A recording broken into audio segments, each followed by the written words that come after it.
Dans les encyclopédies et les dictionnaires, le mot « partage » fait l'objet de développements nettement plus importants que le mot « don », signe d'un champ sémantique plus large. Ces sources sont unanimes à distinguer deux significations principales du mot.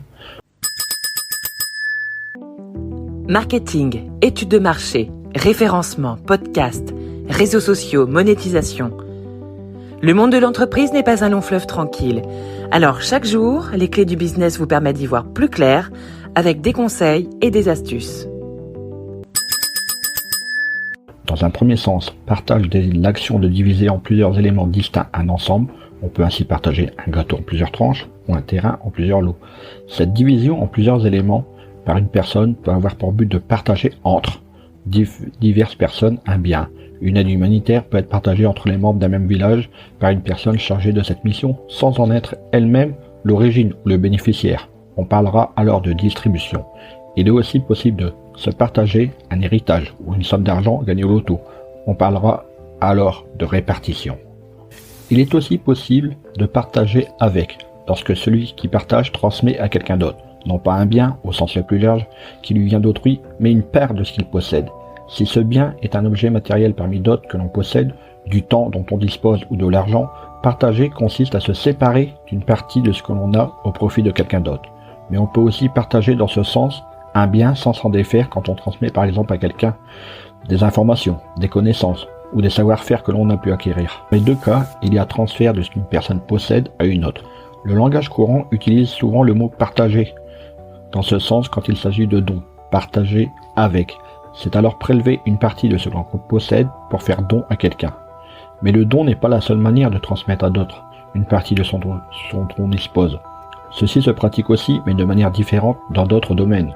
Ainsi, dans le marché, celui qui vend se sépare d'un bien qui lui appartenait et le transfère à l'acheteur. Et si celui-ci transmet en retour un autre bien, troc ou une contrepartie en monnaie. Il s'agit ici non d'un don, mais d'un échange. Au niveau de l'État, les contributions directes ou indirectes et les divers prélèvements auxquels sont soumis les citoyens les conduisent à se séparer d'une part de ce qu'ils possèdent ou de ce qu'ils ont possédé et à partager ainsi avec d'autres les charges collectives. L'État, quant à lui, procède à son tour à d'autres partages en redistribuant une part des sommes collectées sous forme de prestations à différents ayants droit. Les différents vocabulaires utilisés, dons, échanges, achat-vente, contributions, prestations, permettent de bien différencier entre les divers modes de transfert de biens, mais présentent l'inconvénient de ne pas laisser apparaître ce qu'ils ont de commun, ce qui est précisément d'effectuer de nouvelles affectations des biens entre les individus ou des groupes, d'en modifier le partage. Le fait que, dans des cas de partage ne relevant pas du don, on dit souvent « donner » au lieu de transmettre quelque chose à quelqu'un, prête à confusion, quand on dit par exemple que dans l'échange, c'est donnant-donnant.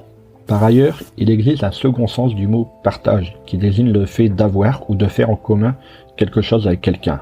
Dans ce cas, on ne transmet plus quelque chose à d'autres, mais on participe, on prend part à une réalité commune.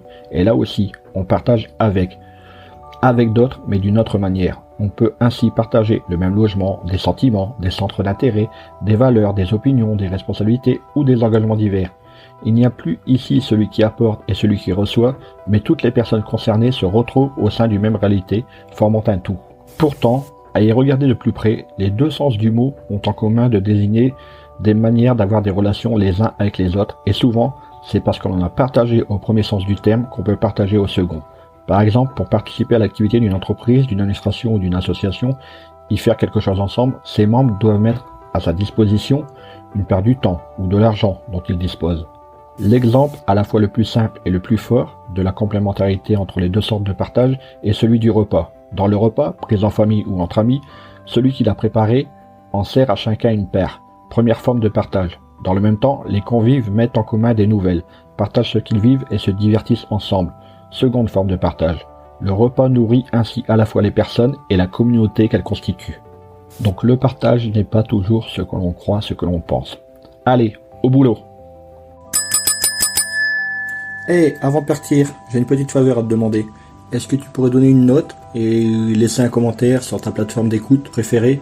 Cela permettrait aux clés du business d'avoir une meilleure visibilité et d'être accessible au plus grand nombre. Je te remercie. Allez, cette fois c'est vraiment fini.